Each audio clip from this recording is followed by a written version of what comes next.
Before she passed away, my car had started acting up, so I didn't want to ask my grandma for money, so I decided to sell drugs. What did you have in high school? What type of car? 9.8, brown 9.8, tinted up, Okay. Oldsmobile 9.8, Regis. Okay.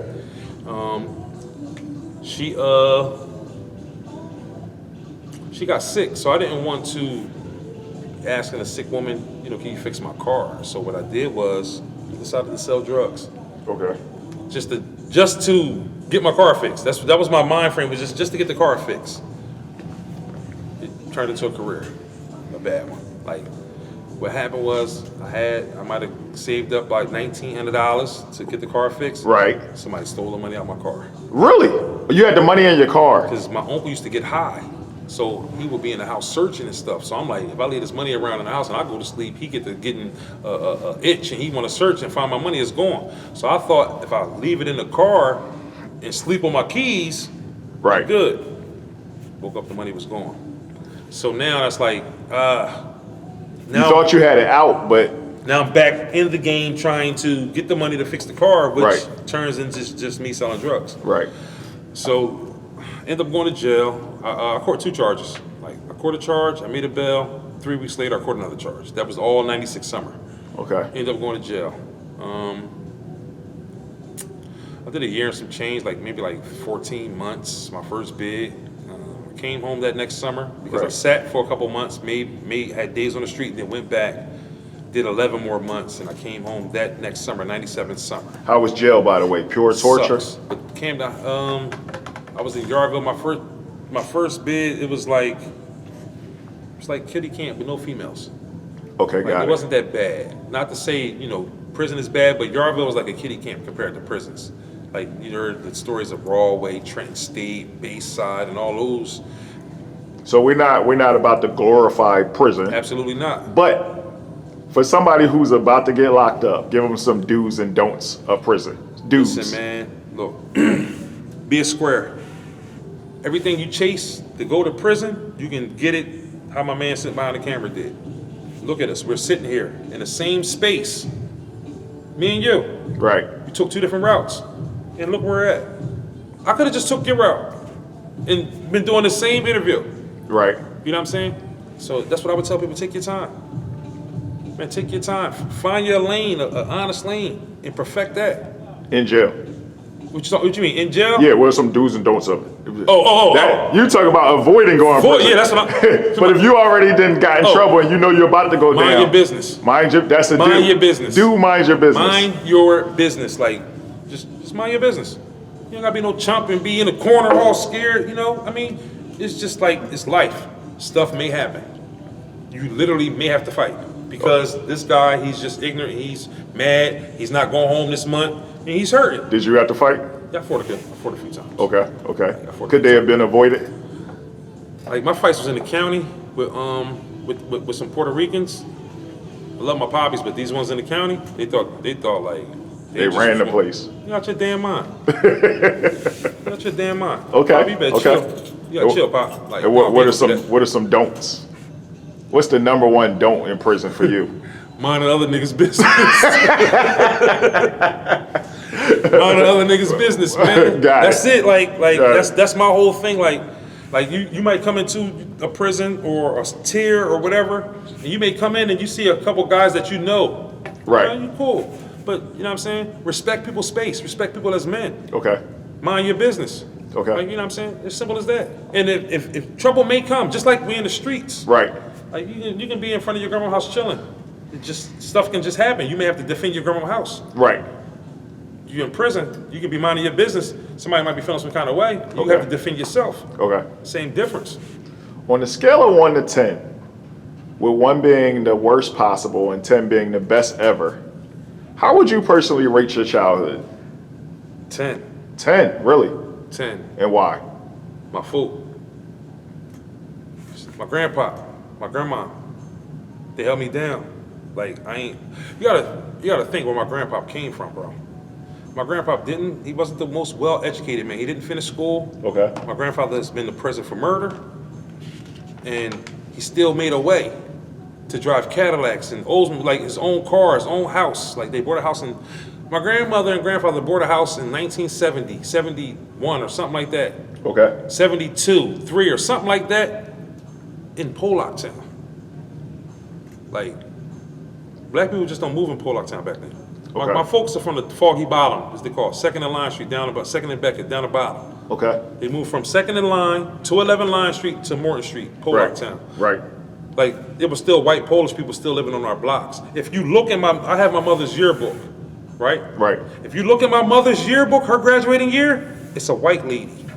Her address is 1099 Morton Street. Yeah, the addresses are Remember back under then they would have the address under your name. Right. So I was like, damn, man, you went to school with the lady whose house we live in. She said, yeah, I know that. I know her. But it's like, my grandfather, he came from the mud. I'm talking about a guy that stopped going to school in 6th grade. Right. You know what I'm saying? Stopped going to school in 6th grade to working all these jobs to ending up at Campbell Soup. Okay. Great job. Left there, went to CCMUA, tremendous job. And did what he's supposed to do. He took care of me. He took care of like his kids. He took care of his grandkids. And then Nycki is his grandkid. Okay. He took care of her kids. When I mean take care of, you gotta stay at my house, I'm taking care of you. Right. You gotta spend the night, whatever.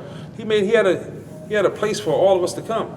Okay. Like, I never I don't regret none of it. The only regrets of a child is my father not being in his presence, but the way my pop held me down, right. I don't even miss my pop. I don't miss my father. I love him. I don't even hold nothing against him. Okay. Like, I see my pop and it's like I hug him and cry, just like as if he played a part in every day of my life. Because my grandfather, he instilled that. My grandpa was thorough, bro. Got it. Thorough, extra sturdy, like stand-up guy. Do you have a worst childhood day or time period that you would like to forever forget?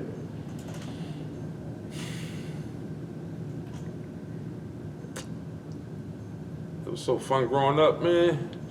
You don't. Maybe the day when my Uncle Boo died, because we're gonna go stay in childhood. My Okay. Uncle Boo, my cousin Nikki's father. Oh, her dad. Yeah, he passed away in '89. So when I got that, So she was 18. Yeah, Okay. because her son was 1. It's crazy. My Uncle Boo, her first son, his first grandson, he died on his birthday. Oh, wow. January 26, 1989. Ty turned 1. My Uncle Boo died. Oh, wow. January 26th, which is the same day Kobe passed away. Right. You know what I'm saying? I remember one day coming home from school. I was in Bonzo, Okay. and my grandfather had to. I remember it because I get upstairs because what I used to do is I would run up the steps to see my grandma. Yo, what's up? My grandma not there. My grandpa like, hey, sit down. I gotta talk to you. I just broke down like something. He getting ready to tell me my grandma died. Right. I'm like, man, my grandma died. He's like, man, shut up, man. My grandma died. She gotta get her leg cut off. So that was a sad day when I had to hear that my grandma was losing her leg. Okay. But I don't really have a lot of bad childhood memories. Okay. It wasn't no lights off, bro. Like, it wasn't no food, wasn't food in the refrigerator. My grandpa held it. When I say held it down. Like, bro, I turned 17, I had a car. Like, the keys was hanging up, waiting for me to turn 17. Right. Like, my grandma was so mad at me, bro. I turned 17, and I was going up we wasn't doing no motor vehicle classes and none of that. You 17, go take your permit. You know, I live at Pollock, motor vehicle right there on Manningham Avenue. Right. Right across street from Pathmark. So I would get on the bus, go up there, and take my permit test. I failed that joint like 5 times. Right? The first time I came back, my grandma like, don't worry about it, baby, get it the next time. Second time, okay, baby. After the third time, she's like, man, is you stupid? Like, she get mad, like, why you can't pass the written test? Right. The 5th time, bro, I passed that. Because you know, like it's different now. Like, it might be 100 questions on it. Well, no, 100 questions on the test. It was 20 questions, bro. You have to get 16 right. That's it. Right. But the questions were like, how far away do you legally have to park away from a fire hydrant? How many feet and the choices from the would be like 10 feet, 15 feet, 20 feet, 25 feet. That's it. Like, bro. And you would have to know that. Like, it was a lot of memorization. It had to be. Nothing to do with driving, Look, per se. One of the times, look, I had all the answers on my hand. And I'm cheating, and I got caught. They caught me, bro, at motor vehicle. You know, because you walk in motor vehicle, that little side over there was for the written part. Right. They had the little thing up. I'm thinking like, shit, watching. I had it in my hand. Let me take your dumb ass out. You And they pushed my joint back for like a couple weeks. I couldn't come right back. You know, normally you fail, you come back the next week. Right. I had to wait like 3-4 weeks to come back. But I was studying after that one. Okay. I said, no, I'm tired. I'm tired of getting this. What's the lane called? Where you pulling? What is it called? What is it called? A speed lane. When you coming off the highway. Oh, the entry. Right. I messed that up. So like, what do you do? Do you stop? Do you go? I'm like, Right, you stop. Like, no, you don't stop. You flow with traffic. You better flow. Right. Yo, man, I took that thing, man. The last one, I studied. I said, no, I'm not even gonna do this no more. I can't keep. I'm not dumb, and I feel dumb. Right, and my grandma was getting mad. Right. She wants to see me drive with a license. I know what she wants. She wants to buy me a car. They want to give me the car, but they're not going to give me this car if I don't have no license. Right. When I got that license, they gave me that car. No, I crashed the thing. Crashed the thing up so much, man. But I learned a lot, though. I don't play with oil changes and stuff now. Right. Because my grandpa, I tore that car up, but I learned. Engine seized up on me. My grandpa, they was mad. My grandma told me straight, she said, I'm not putting no new engine in that car. You chalk that up. That's it. I know that's right. I'm not putting no engine in it. I learned now. I don't play. Hey, listen, I go to Jiffy Lube. They say your next oil change is 60,000 miles. Right. $59.99. I'm on my way, You in baby. there. I'm not waiting. So let's flip it. Do you have a favorite childhood day or time period that, if you could, you would go back to? Favorite.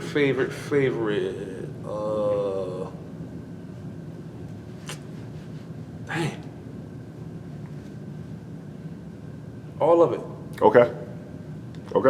Which is a great answer. That's a dope, fair bro. answer. Like my grandmama and grandpa, it was dope, man. Do you feel like, was there ever an event that occurred in your childhood that you feel like affected your life forever, either negatively or positively? All right.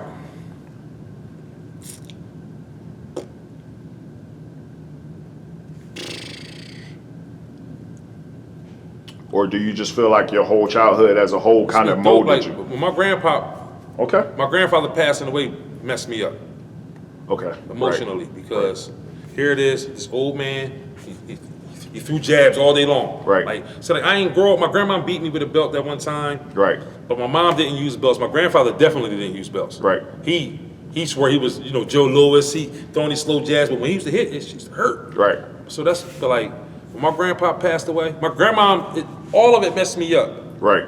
But it was like when my grandma passed away, that was that chapter just completely closing. And it was like, look, you gotta start fending for yourself because they're not here to do it. But when my grandpa passed away, it was me watching my grandma hurt, watching her pain behind that. And it's like, that hurt. Got it. That hurt watching her. Because when she told me, like, I watched her complain about this man, argue with this man so much. Right. You would think that she ain't like him. But when he passed away and she sat there and literally told me, like, I lost my best friend. Okay. That's like, and That's crushing. And with that being said, 2 final questions. You said you have an 11-year-old son. yeah. It's hard to speak for somebody else. Actually, 3 final questions. It's hard Make to it 5 if you want. Good, man. It's hard to speak for somebody else, but if you put your 11-year-old son in your 11-year-old body, That means 6th grade. and on top of that, you know your son. So you can even go forward and put him inside your 17-year-old body. Would your son be able to handle your life? I don't think he'll handle the 11th grade. The 11th, where he at now, Right. I'm not more advanced than he is. It's just more so the way we grew up. Because you think at 11, we talking about 1989. Right. It was go out, play, run up and down the street, here, get your bumps and your bruises. Okay. You know what I'm saying? Ride your bikes up in, because we grew up Parkside, streets, parking. You ride your bike, where you riding it at? In the street, on the sidewalk. You're gonna fall, you get hit by, that's the stuff we grew up with. My son is more reserved. It's like the times, the way I live, he don't go outside as much as we used to. They got more technology. They on their That phone too. all They day on their long. phones, Tablets, You know right. what I'm saying? So like, I'm not gonna say he couldn't adapt to it, but Okay. if I throw him to the wolves, he might say, yo, Dad, I need a little more practice. Right. Because I've been in here, you had me in here doing not this. ready, right, You know what I'm right. saying? But his ability to adapt, uncanny. Okay. Impeccable. So with that being Let me said, tell you a little story. Okay, right? go. He's 11 now, so we're talking about maybe 5 years ago. okay, He's 6. Now, I got tools, I I got tools in the car, and I got drills in my truck. Right. I got drills that sit in the house. Right. He took all the doorknobs off the bedrooms. Runs in the family. Took all the doorknobs off the bedrooms, right? Okay. And I'm tired, and I'm like, I'm not putting them back. Right. You're going to put them back. It took him about 5 hours. You sweating? You got them doorknobs back on. Nice. He got them doorknobs back on, but I wasn't helping him. I said, boy, because he done went down in the shed, got my drill, and who told you to get my tools? Okay, Then you took the door. Do you know how hard it is? It's a pain in the tail to put the doorknob. It is hard. Trying It's to line that extremely screw hard. up, it's like it's a pain. And he did it?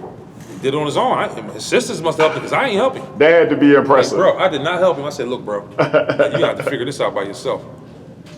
Okay. Yeah, you got to figure this out by yourself. Got it. What is, first of all, who is the person that you became? Like, who is the Justin you are today, the man you became, and how did you, like, do you feel like your childhood, like, played a part in that? Your overall perception of what your childhood did to affect your life, and who are you today? My grandfather. I'm like my pop in a sense. Like, the way my childhood affects me now is the morals that I instill in my life now. It's more so because of what I got from them. Like, that's who I am. Like, family, my kids mean everything. You know what I'm saying? Nycki, I hold her down. Like, if she need me, I'm there. I don't play about her. Like, I don't play about my kids. Like, and I get that from how my grandfather was. He took care of all of us. Okay. He didn't go outside on the porch and cry because he just had to spend his money on these bills. He didn't go on the porch and cry because as a kid, we had forced air heat, oil, vents. They be knocked out. I'm going in the living room because I like to used to put a vent, like the vents to blow the air out. I would put a blanket over top of the vent, and I would lay under the blanket. And when the vent blow, it's like it blow the blanket up and like make me like a little force field with all heat under there. Right. I'm going to turn the thermostat up to 90. So because I don't understand heat how I understand it now. Right. I'm thinking I turn it up, the heat's going to keep blowing. Right. Not knowing it's a temperature. Once it reaches a temperature, it cuts off. It stops. Right. I don't know that, so I'm thinking I cut it up, it's going to keep blowing. They used to be coming downstairs like, yo, why is this heat on 90? Like, it's April, why is it on 90? You know what I'm saying? Like that, right? But he never complained. Because you know how people now is like, don't touch my damn thermostat. Right. 72 all year long, don't touch it. Right. Yeah, but they ain't complain about that. He never, like, and it's like, I ain't watch him sweat. I don't know how hard it was for him, but I never seen him sweat. Right. So it's like, that felt good as a kid to know that you're all right and I'm not watching these people crying and sweating to make sure that I'm all right.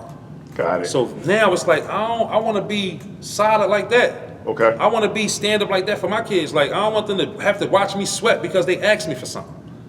Right. Like, I don't want them to have to watch me sweat because they need something.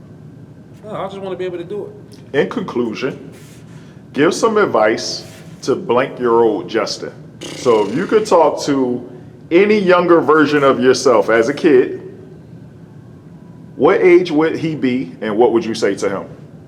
8th grade, going into the 9th. So this is 14. 14 years. 14-year-old Justin. Go to class, go to school, everything that you think you want to do, you're going to be able to do it. Like, if I can change anything, like, I really wouldn't want to change, because, you know, the outcome, my children, things like that, I want them. But I will go to class. Bro, I will go to class. Like, I promise you, Lee, I'm about as smart as you. I just didn't apply it. And by the way, I'm humbled by that. Thank you. Like, I didn't apply it. I didn't go to class. I wanted to sit around and just be a hoodlum, a knucklehead, run around smoking weed and shit in school and all that. Superstar athlete. You know what I'm saying? But it panned out. I'm cool. Like, I'm not mad at my life. Like, I got kids. I'm not gonna say I'm successful like that, but I work every day. I'm an earner. Like, I'm not out here begging nobody to buy my sneaks, to buy my kids stuff. I hold it down. You feel me?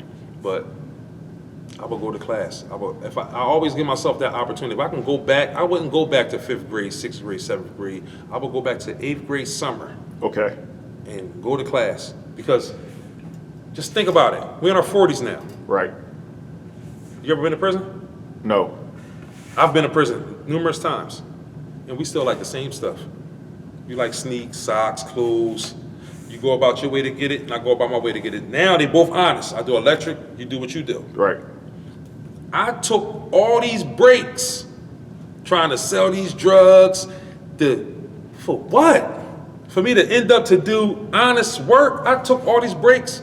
I can't own a gun license because of my background. From all these breaks. Right. So what I would tell myself is F them breaks. Right. Line yourself up, because if you work hard in your 20s, your 30s and your 40s and your 50s, they're gonna be sweet. The longer you take to start locking that shit down, like right now, if I work in my 30s, my 40s is gonna be a little tough, my 50s might be a little all right, but I got like a decade late start. Like, you gotta think, it's people, just imagine 25 years at a company and you retire, right? Imagine getting in the company at 18 or 19. Right. You put 25 in. You're talking about 44. 45 tops, you retired. 45, your knees still working, you feel good, and you can retire, you get in the pension, you can go get this little BS side job or find a side hustle, videoing, whatever. That's the move. That's the move. It ain't all about, you know what I'm saying, the glitz and the glamour. That's what we was chasing. All that chasing that glitz and glamour, all it did was prolong what we know we had to do. The inevitable. We gotta live right, we gotta be right to do right. So all we did was prolong the morals that these people have been instilling in us for our whole adolescent years. Do this, you gotta do that. This is why they telling us. This is why my grandpa wasn't a verbal guy. But actions speak louder than words. In a lot of cases, vice versa. But in his case, I watched him get up every day, 4 to 12. What did I tell you? 4 to 12, 4 to 8, I mean what? 12 to 8, 8 to 4. It didn't matter. His swing shift, he got his body acclimated and he went to work that shift. Next week it swapped, he got his body right because he knew he had to, this is his castle. He gotta make sure it's all right. He wasn't trying to break the law. To do that, he went up and got to work. He went to work. Like, I had dope people, bro. My uncle was Poppy Sharp.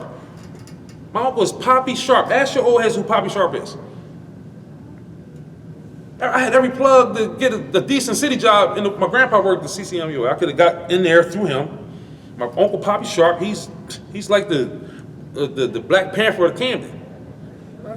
But I chose to take those easy routes, sell the drugs here to fix the car, end up going to jail, come home from jail, flipping, you worrying about this, now you right back to the same thing. Gotta go to jail again, do 4 years on that bid. I ain't got no more bids in me. I could have avoided all these bids had I put forth what I already knew.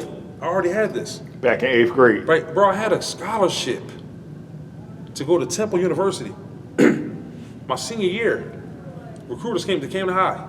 I'm in Coach King class, English. They come in, pull me out in the hallway. Bro, I'm high as a kite. Smell just like weed. I'm high as a kite.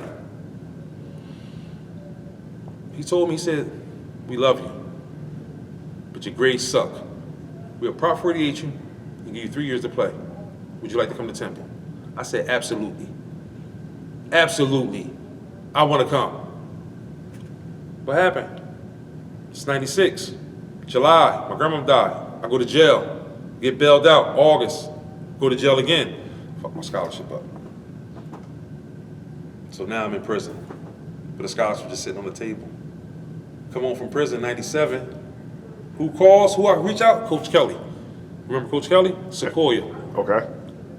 He said, Justin, I still got your highlight tape on my stack of highlight tapes that I look at. I still love your game.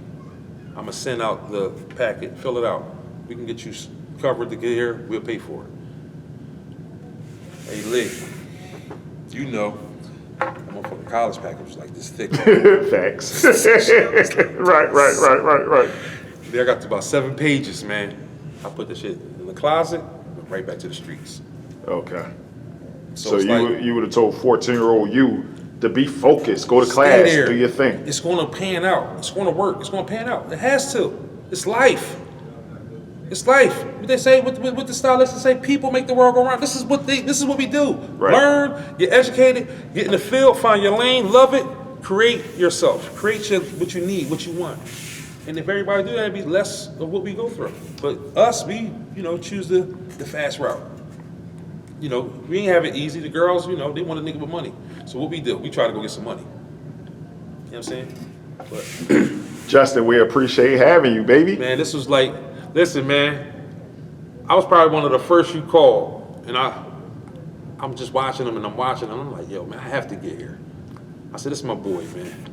I said, leave my boy, man. All them wedgies I gave this guy, all those wedgies and football equipment, like you running your lap, we running behind you. Crap! Get on up, come on. Look at you, man. You cut up now.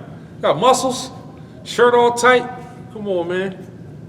But we good, dog. Appreciate it, man. Thank you It was so more than much, a pleasure. Jess. More than a pleasure, man.